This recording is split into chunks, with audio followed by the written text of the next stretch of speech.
Today's show is where the fan takes center stage.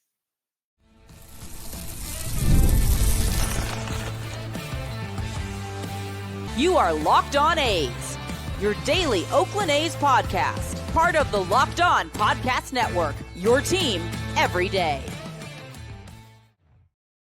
Welcome to Locked On A's, part of the Locked On Podcast Network, where it is your team every day. I am your host, Booney, one name.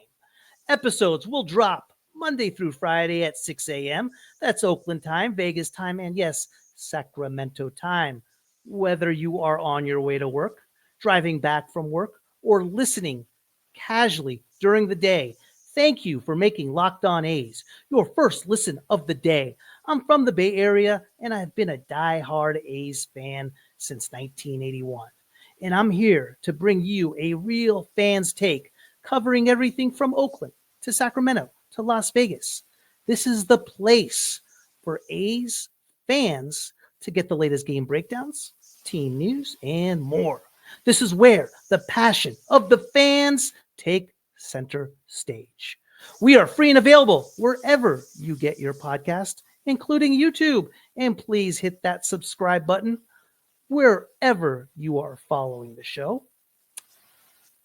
In the offseason of baseball, a lot of opinions fly around, whether it is from mainstream media, social media, or podcasts like this. But who truly gets lost in their opinion is the fans themselves. As I went back and looked over several comments on past episodes that have been done, there were some amazing takes that, to my own fault, I have not commented on. The great part of us fans is that we all have a difference of opinion. And we all let our opinion be known. Hence the definition of being a fan. Well, today's show is going to be dedicated to the fans and their comments, opinions on the three major topics involving the A's. First, what are the A's going to do baseball-wise next year? Secondly, the feel of the fans on the move to Sacramento, as opinions do vary and have varied. But first, the headlines that have grabbed all the attention is the A's move from Oakland to Las Vegas. And obviously, the opinions of fans is all over the place. Let's jump in. Today's episode is brought to you in part by FanDuel. You can start the season with a big return on FanDuel. New customers can place a $5 bet, and you'll get started with $150 in bonus bets if you win your first $5 bet. Visit FanDuel.com to get started. First comment from Exferno. My theory is Las Vegas is keeping an eye on NBA expansion since plans for that have already been announced, and Vegas is one of the top cities on the list. Vegas would much rather prioritize an NBA team rather than an MLB team owned by John Fisher. No question about it, Exferno. Absolutely right. And I believe a site has already been decided with regard to an NBA arena, which is at the Rio, if I am not mistaken. And without a doubt, an NBA franchise for any city is going to be so much more valuable than an MLB franchise. I think at the same time, Vegas wants all three major sports. Where they are at right now, as far as the amount of tourists that are coming in, the amount of attention that goes on in Vegas in order to entertain these tourists is off the charts. So I think there is no question without a doubt that your top three major league franchises is going to be the NFL's one. Two is going to be Major League one is NFL, two is the NBA without a doubt, and three is a distant third, almost now tied with the NHL, is Major League Baseball. So you are absolutely right. But I don't think Vegas getting an NBA franchise is going to deter the A's move to Vegas. They want both. And I believe Vegas is going to get an NBA franchise regardless. They've already had an all-star game there. And as we all know, it's one of the hottest cities around. No question about it. Jeffrey Belonamy, I hope I said that right, 5271. Under no circumstances will MLB, Vegas, or Fisher allow the deal to fall apart. Vegas is a done deal. The size of the media market means nothing. Vegas has over 40 million tourists every year and some of the richest casinos in the world. The advertising and suite sales alone will make the A's hundreds of millions of dollars. Mr. Belami, 5271, I agree with you 100%. I do not think MLB, I do not think Vegas or Fisher will allow this deal to fall apart whatsoever. I commented about this a little bit yesterday, and it's been widely advertised that Fisher shopped the team for a $500 million minority share. And obviously, he did not get any bites. And I think worst case circumstance is if financing falls through or Fisher simply doesn't want to liquidate his other types of holdings or the family doesn't want to get involved, whatever it may be, he can easily sell an $800 million share for, let's say, 40%, 45%, or what the franchise is more worth in reality. But there is a lot of money in Vegas. There is a lot of money in the Bay Area where they're going to allow this deal to fail.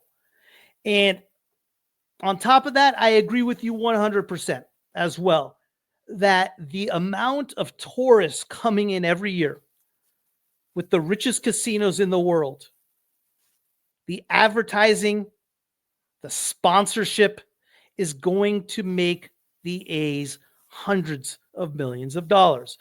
The Raiders are a perfect example. And again, I hate comparing NFL to MLB, but just strictly looking at it as far as where the Raiders stand in attendance versus where the Raiders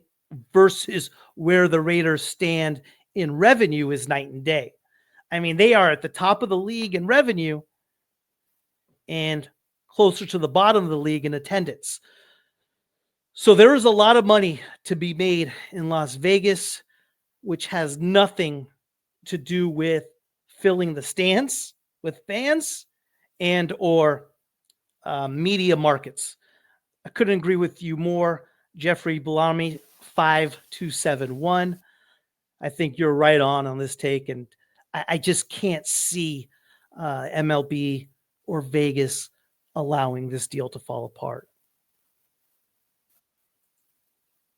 CPTA, excellent reporting on the A's move to Las Vegas. Selig, Manfred, Wolf, MLB, and Fisher executed a somewhat clumsy but successful plan to move the A's. Why the interim move to Sacramento then? Free rent. The city of Oakland asked for $10 million a season to use the Coliseum. He keeps the broadcast network revenue, and the A's average less than 10,000 fans per game. He won't lose any attendance revenue in Sacramento. On top of that, he keeps MLB revenue sharing. Fisher is a villain, but he is going to make a lot of money. Is he actually a shrewd businessman? CPTA 03, what an incredible take. You looked at this from the opposite side of things, right? What if this was any everyday average Joe trying to make a deal for himself? He would just be considered either a good, shrewd businessman. And I think we've all been in that position. But since it is a Major League Baseball franchise, a billionaire is doing it. As you mentioned, it was done in a very clumsy way. John Fisher is considered a villain. But like you mentioned, he's going to make a lot of money on this deal. And that is his sole purpose and goal. Would it be any different if we're on the outside making a similar deal just on a minute scale compared to this? Would we be looked at differently? Maybe. But that's a hell of a way to look at it. And that's an incredible take, looking at it the opposite way.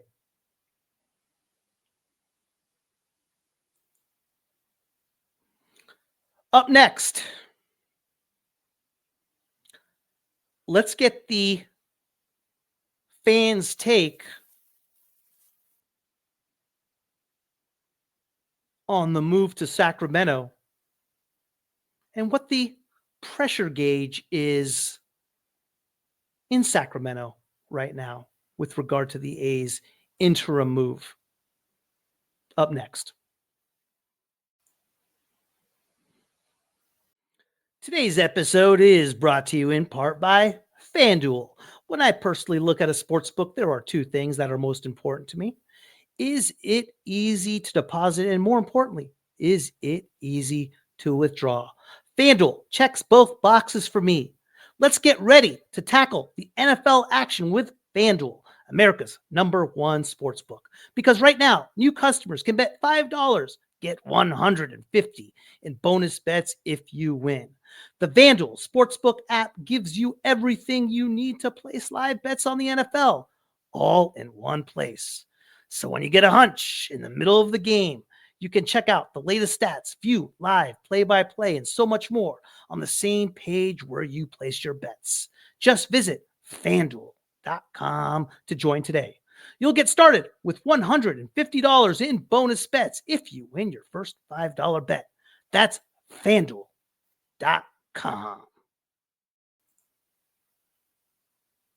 Let's dive into Mailbag Sacramento, starting with Phantom 747. Starting with Phantom 4747. I've been an A's fan since 1968, and I live in the suburb of Sacramento. Our city put 15,000 butts in the seats when the AAA team for Oakland was here. Now it will be standing room only. The fact that for 3 years they will be known as quote-unquote athletics or quote-unquote ATH is a slap in the face to the fan base that has supported them through thick and thin. And we all know there's been a lot of thin.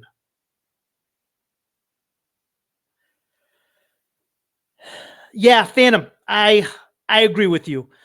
I went on a 15-minute rant a couple days ago with regard to that.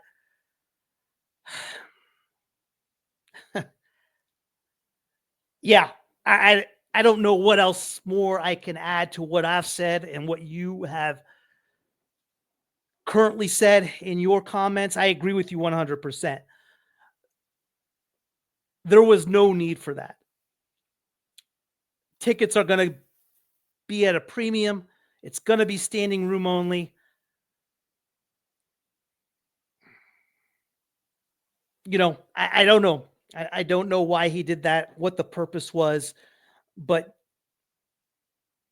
yes, I can see how Sacramento fans would take that as a slap in the face. And I thought the same thing when they came out with their rebranding as ATH or athletics. I'm like, geez, for what? I mean, what a slap in the face to the Sacramento people.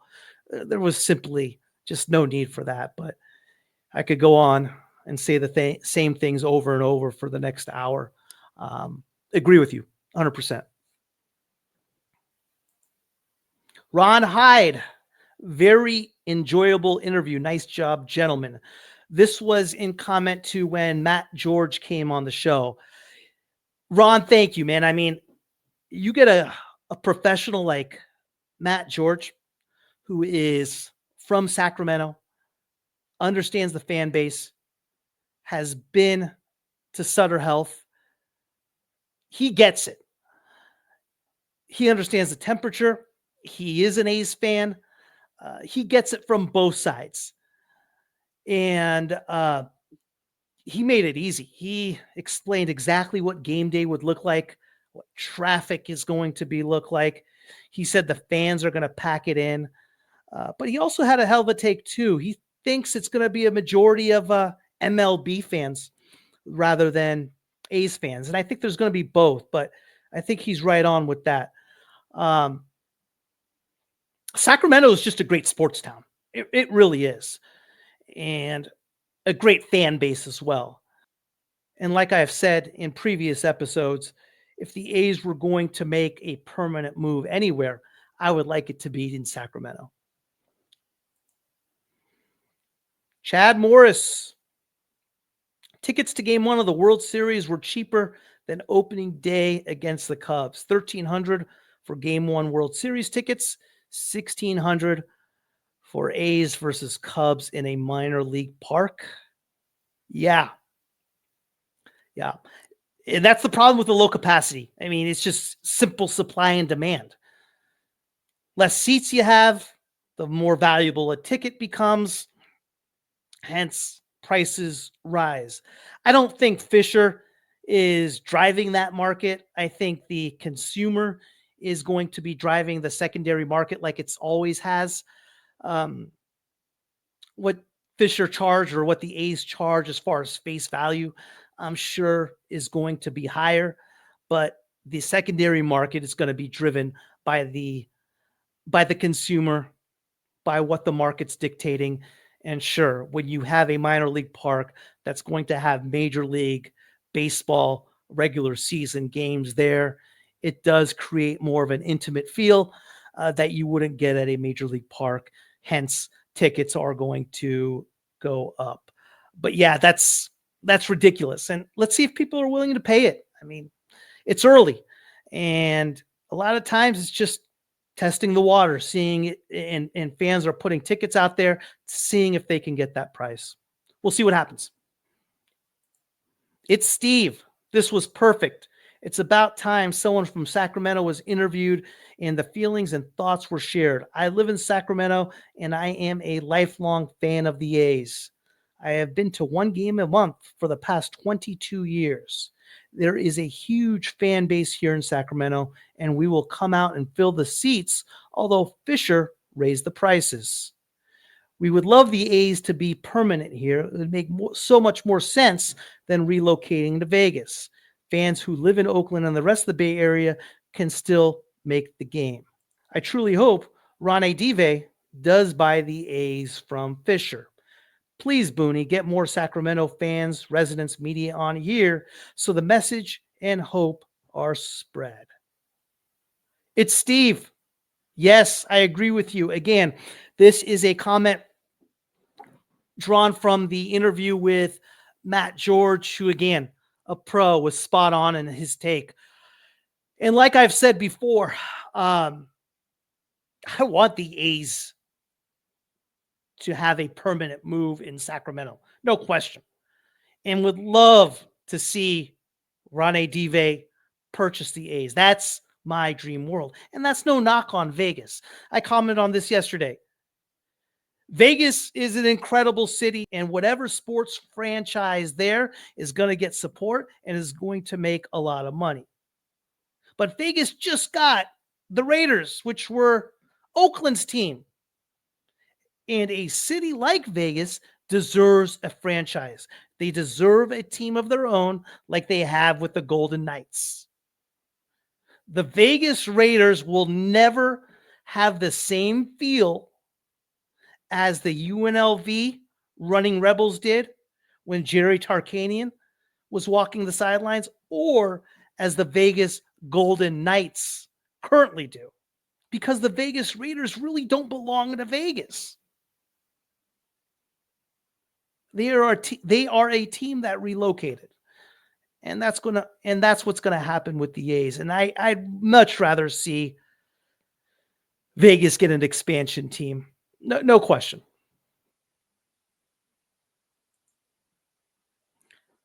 Cheese 6934, as a Cubs fan who loves baseball and followed the A's most of my life and just lived down the street from the ballpark in Sac, I can't express how stoked I am to get the A's in Sac.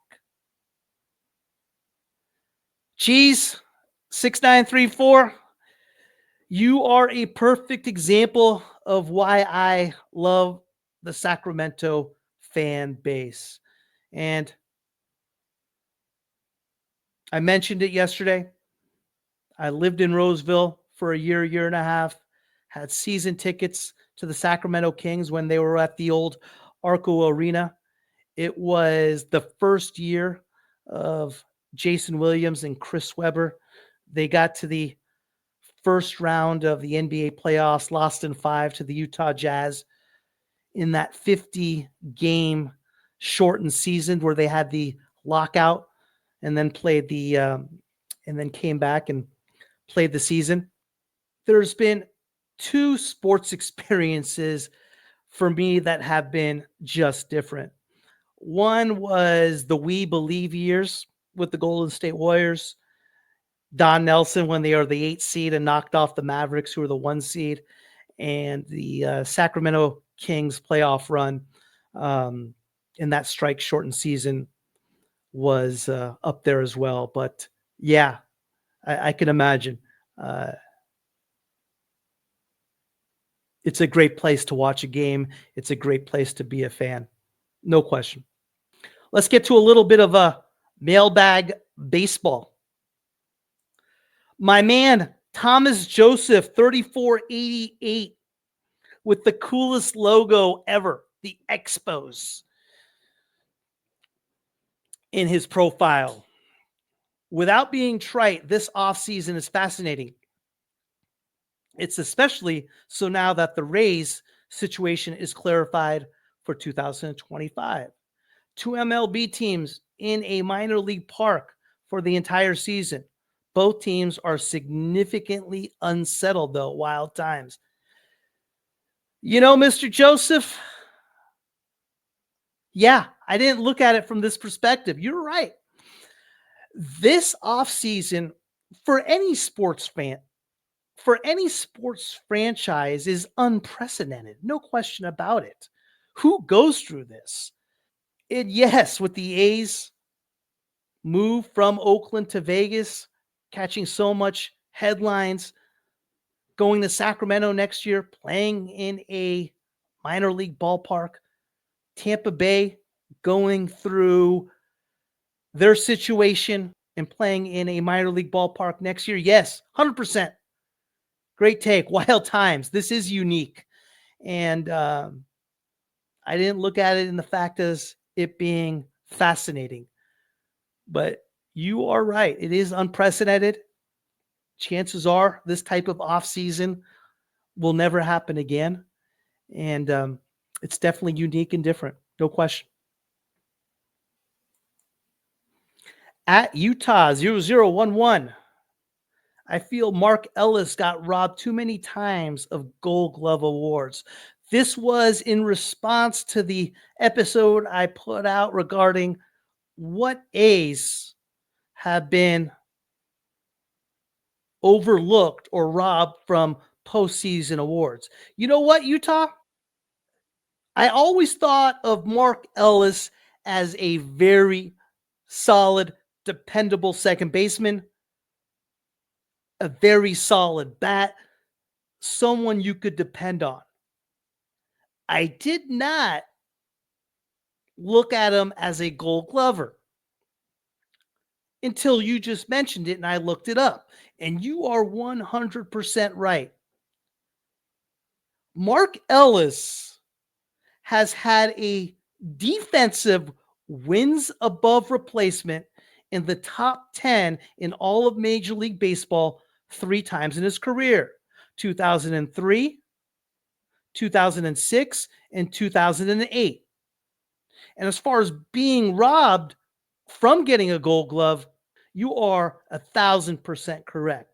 In 2003, Mark Ellis wins above replacement defensively was a 2.1, ranking him third in all of baseball.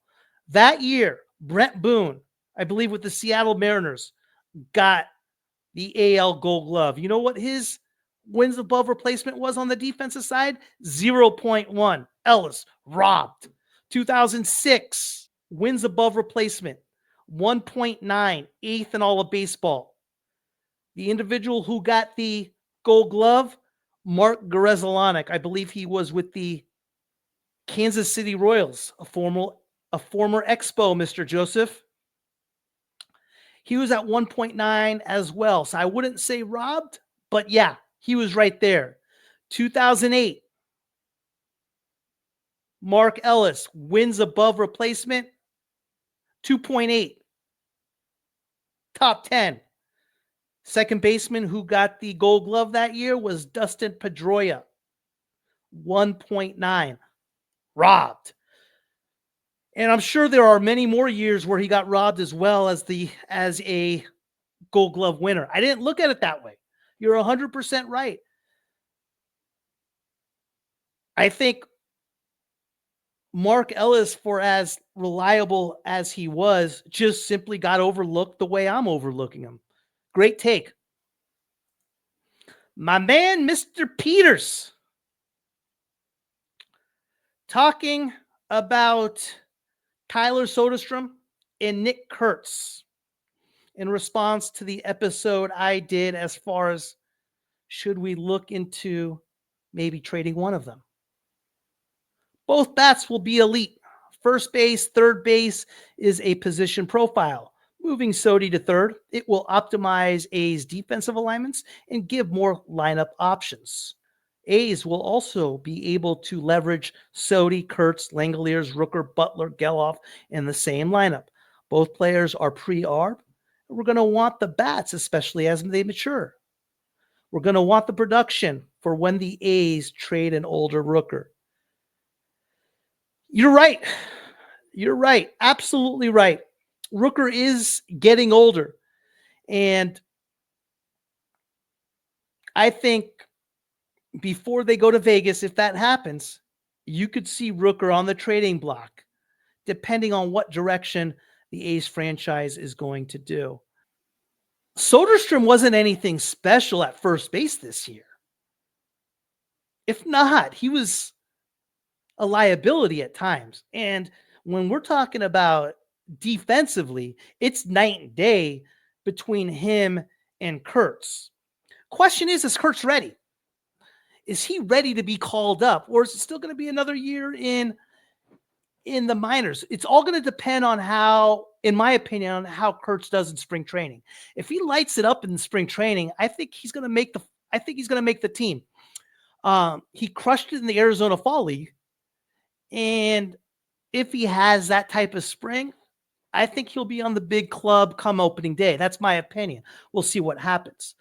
Soderstrom's natural position was catcher, but we have a Silver Slugger nominee at catcher right now in Langoliers, and we do need a third baseman. Question is there going to be that much of a liability at third base if Soderstrom goes there? And if we don't pick up anybody in this offseason free agency via signing or trade to fill that position over a third. I do like the fact of moving Soderstrom to third. Can he play it? I don't know. We have to wait and see. J. Poo. I think Soderstrom should stay at first and Kurt should go to DH, what pushes Rooker to right field. I'd like the idea of Rooker going to the outfield. I don't mind that whatsoever. But if there's anybody that should be playing first base, it's Kurtz over Soderstrom. And going this route, I would push Soderstrom to DH. But we still need a third baseman. That's the whole thing. Who's going to play third? So, and anybody can go in that DH role. But we need somebody in the field playing third base. But yeah, I like the fact of Rooker going to the outfield. I can see that happening. Some Ferrari guy, 7910. Kurtz is way too good at first base to move him off it. And I think Soder can't play third. He's a trade candidate for me for some pitching. I agree with you, some Ferrari guy. Kurtz is way too good to move him off first base. And if your belief is that Soderstrom can't play third base and we can get some sort of pitching in return for a prospect, I like it. We got to get pitching. How do we improve our team? Who would we trade? Who can we afford to trade? Because right now, Soderstrom is not as good as Langoliers behind the dish and is not as good as Kurtz at first. The question remains, is Kurtz ready? If Kurtz isn't ready, Soderstrom staying, he's playing first base. No question about it. But I like the fact of looking into a possible trade, moving Soderstrom and getting what the A's so desperately need, pitching. Guys, keep sending the questions over, man. I loved it. I really enjoyed doing this. This was the best part, and we'll make sure I do many more of these. But getting your take, getting the fans' take, this is what it's all really what it's all about. So I appreciate it. Thank you. Also, don't forget, guys, our new trivia show launches next week, Tuesday night, 7:30 p.m. Be sure you tune in. It's going to be super exciting. And if you want to sign up to be a future contestant, please do. LockedOnAthletics@gmail.com or direct message me on Twitter, X, whatever you want to call it, not Blue Sky, at Locked On A's.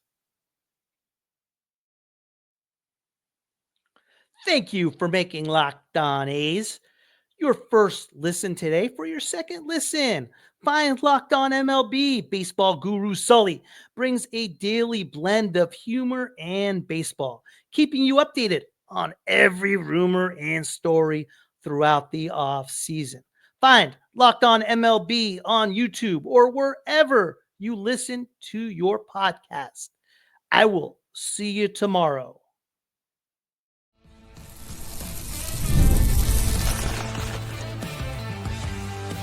You are Locked On A's, your daily Oakland A's podcast, part of the Locked On Podcast Network, your team every day.